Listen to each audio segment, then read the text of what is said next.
yoki uni sizga Xudo bermaydi. U esa sizning holatingizga bog'liq. Ichingizda noshukur bo'lib yashasangiz energiyangiz shunga ketadi. Qayerda e'tibor bo'lsa, o'sha yerga energiya.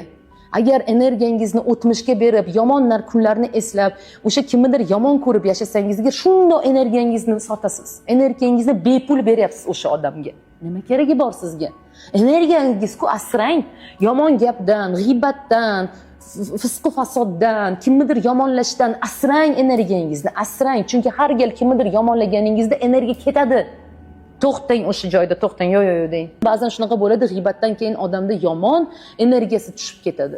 Nega shunaqa bo'ladi? Chunki bu energiya shunaqa ishlaydi. Energiyangizni bekorga necha narsaga pulingizni sarflamaysiz, ehtiyot qilib sarflaysiz. Energiyangizni shunaqa ehtiyot qiling. Energiyangizga ham shunaqa qarang. Energiyangiz qancha ko'p bo'lsa, bilingki, shuncha ko'p kuch, shuncha ko'p zavq, holat, pul, hamma narsa shunga yarasha beradi. Shuning uchun ham 26-yil sizga energiyangiz